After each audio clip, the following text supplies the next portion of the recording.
We know that there's a country song that that speaks to the effect that if the world only had a front porch, that we could probably solve all the world's problems. Well, I'm here at Pogo's Porkers Settlement here at the Big Pig Jig here for the Dilly, Dally, and the Dooley.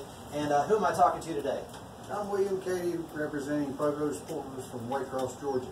Awesome. Well, it's great to have you here. And in full disclosure, I spent a lot of last night on this porch sitting and talking to good folks here.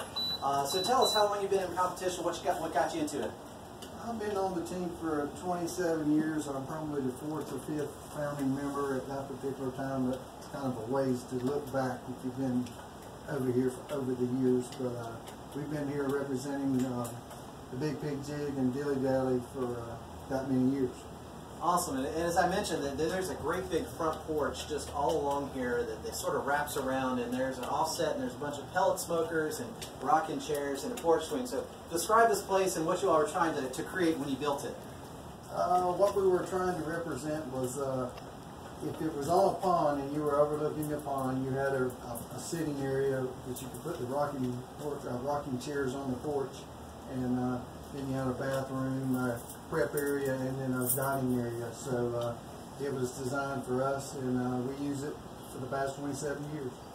Awesome, and we're actually inside the self-contained area, which does have an air conditioner. They were talking last night. It's very popular during the Big Pig Jig. People like to come in and cool off. That is correct. Over the years, you know, we started as a shell, and then each year we try to add to it. We had screens in the beginning, and then that was just to get rid of the gnats and the flies and mosquitoes or whatever there was the creatures that were pestering you at a particular time. And then we put windows in, and like I said, then it started getting hot. So then the next thing you know, we had to have a little bit of AC to kind of keep us cool. Yeah, so it can get a little warm and humid down here in the south. Yes, it certainly can, especially with all these smokers. And that's another thing. Depends on which way the wind blows, whether you've got a room full of smoke from another smoker or your own smoker that's generating smoke. Absolutely. Well, you know, for those who are familiar with Georgia barbecue, pork is definitely king, and I think one of the interesting things about this competition is that pork loin is actually a category. I would love to hear your thoughts on cooking pork loin and how do you get it right? You just cook it low and slow. Marinate low and slow. Take your time. Enjoy. Have a cold beer and watch your meat. Stay on top of it. Yeah. Any other special tips to keep it from drying out? Pour the cold beer. Baptize it. Awesome. Yeah. So tell us what you're turning in today. Today we have pork loins. We have Boston butt that we have cut into 4 sections, and then we also have St. Louis style spare ribs that we turn in. Awesome. And you know, when you look at what you all have out here, I'm seeing 3 pellets and your big offset, and it's kind of like old school, new school. And we were talking a little bit about this last night, that you were cooking up some steaks on the offset, but you all have really been using pellets a lot for competition. Talk about the reason behind that. Well, when we started this, like I said, the team many years ago, it's more backwoods and backyard cooking and grilling and smoking at that particular time. So it was all, you know, you use peach, apple, cherry, hickory, oak wood, you know, to give your meat flavor, and, you know, you had a firebox. But over the time, when it's especially cold, these old cookers weren't insulated, and when it's real cold, you just have to feed the wood to it, and you never have a break. With the pellet grills and the controllers now, you know, you just kind of set it and forget it, and you can focus more on meat prep and, you know, just staying ahead of it, basting, and then just either you wrap it or unwrap it. Depends on the tenderizing method that you choose. But, you know, we do our own little thing, and sometimes we win, sometimes we lose. It all depends on the judge. So focusing more on the flavor and worrying less about the fire helps you work on those kind of big championship results. Yeah, like I say, the smoke pellet, you want to use whatever flavor you want to give to the meat profile of the taste and tenderness of the you know, the food that you're turning in, you know, in each category. So. Absolutely, and happy to see some Traegers out there. Obviously, a big partner with NBBQA. They'll be down with us at Iron Barbecue 2018 in a couple of weeks in Fort Worth, Texas, is doing a big demo area. But tell us what else you got out there on the porch. We just got a lot of help. We have a lot of coolers with a lot of adult beverages, and we have a good time, and you know, camaraderie between teams that we have. Being in it so long, we have a lot of friends that cook in the same competitions that we go to, and if we ever had a failure or broke down or something like that, they always been helpful to keep us going, you know, and we do return also, you know, in courtesy. And last thing, tell us about the good folks you have surrounding yourself today. There's about, let's see, 4 others. I have the Moores, Gene and Lynn Moore. I got Toby and Tammy Eason and my wife, Serena. Awesome. And these guys out here thought that they could hide from me. But I'm going to let you get back to work, and I'm literally in real time. I'm going to walk out here because there's no escaping the I Am Barbecue podcast microphone. All right. I want to make sure Wilton gets to see it. That's why. Tell us about you. Introduce yourself. Tell us about you.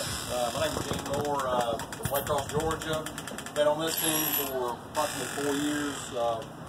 Really enjoy it. Enjoy barbecuing and eating barbecue, of course. Awesome. Now we've moved back out on the porch, which has plenty of space to move around, and it's great to be out here. We appreciate you all having us out here. Tell me your original barbecue. So what's your first memory of barbecue? Probably my father. Just backyard barbecue, and I've always loved barbecue. And the more we got to cooking on this old stick smoker behind me, the more we just got to like it. And that was involved and going right on up the ladder on the way we cook now. So of course we just enjoy barbecue, and like I say, it's just a lifelong thing with me from my father. Awesome. So we were sitting on the porch last night and sharing lots of funnies. We had quite a bit of laughter last night. But I think one of the interesting, talk about how the team comes together. And I know that you all have some folks that aren't with it coming out for the big jig, but talk about how this team came together. This team's been together for roughly 30 years, and it started off as friends, and we're still, you know, the ones that are in it are still friends. We're all friends together, and we work well together. The group that's here right now works extremely well together. We all help each other out, and just try to make it as easy as you can and still have a good time. Awesome. That's really cool, and you know, once again, shows how barbecue really does bring people together, strengthens old friendships, creates new friendships. And, you know, a lot of the stories as I continue to walk around here, we hear how, you know, people just came here to spectate, and they met somebody and they got involved and got welcomed on board. And you know, you're always welcome in barbecue. There's no doubt about it. Right, exactly. You're always welcome. In fact, we've got team members from California that come, and we see them once a year. Teams that are the only time we see them are here. I mean, it's like I was talking about last night. You know, we this group over here once a year. They always bring something crazy to eat. We always get to sampling different things, iguana, lobster, whatever it may be. Nothing's wrong in barbecue. Absolutely. I'm still trying to figure out where they source their iguana. It's probably naturally hunted, right? Possibly. I don't know. Don't care. Awesome. Well, I'm going to continue around here. Nobody is safe from the microphone. Introduce yourself. Tell us about yourself. My name is Lynn Moore. I'm the better half of Gene Moore you just spoke with. You got that right. Yes, he does the cooking and the smoking, and I'm the sauce and spice lady. Awesome. So everyone's working together in tandem, making it happen. As a matter of fact, as I peer through the windows here from the porch, there is some very methodical final preparations. It looks like rewrapping the ribs, putting some additional stuff on there. We won't get too specific about it. I don't want to give your secrets away. No, we don't want to give our secrets away. Awesome. All right. Well, someone has pointed a phone at me, which I think she's taking video, so I'm going to walk right towards her. Introduce yourself. Tell us how you're connected to all this. Tammy Eason and I have been a member of the team for 3 years now. Awesome, Tammy. So what do you love most about barbecue? Eating it. Eating. That's ultimately the destination, isn't it? Yes, it is. Good deal. I wished I'd had the microphone going on last night. We were sitting here telling those many stories of deer ending up in the backs of trucks and geostorms and all that, but that's probably stories for another day. Probably the moment has passed. We should have had the microphone rolling for that. I absolutely agree. Yeah, yeah, I think as you said last night, there's just so many great stories down here in the South that you just can't make up. And it's funny because being from Kentucky and relating to, I was over talking to some of our northern folk that are down with us, and the thing that I explained to them is like, down in the South you make your fun. Absolutely, you have to do that, and we tend to make lots of it. Absolutely, and it's a good time. All right, our last person, introduce yourself. My name is Toby East, and I've been with the cook team for about 3 years. And Toby is one of those people who picks up animals from the road and tries to put them in the right direction. Doesn't always go right, huh? It don't always go the way you plan, that's for sure. All right, I got to ask about the cat story, the stray cat story that you picked up. Please tell that. That was one of the funniest. Well, I had a bunch of stray cats around my neighborhood, and I decided to trap them and take them off without killing them. and I put them in the back of my Mustang in the trap, and when I got to work, I released them, and they shot out kind of like you shot them out of a rifle. It's a real fun thing to look at. They were ready to go. They were ready to go. Now, wasn't there another story about the one that you put in the back of your truck? Yes, I had one at the house I was just going to haul off so my kids didn't know it, and I stuck it in the back of my Tahoe. Never done anything like that before, and I got about half a mile down the road, and the cat decided he wanted to get out of the Tahoe and didn't know how, so he was up around my head on the dash trying to get out. So I got out the truck, left the door open. He didn't want to go out that door, so he tore everything up in my truck trying to get out. I just picture that cat like tearing up, just like running upside down all around, bouncing around in there. Well, I think it was more funny for people to see a grown man jump out of his own truck when the cat was in there.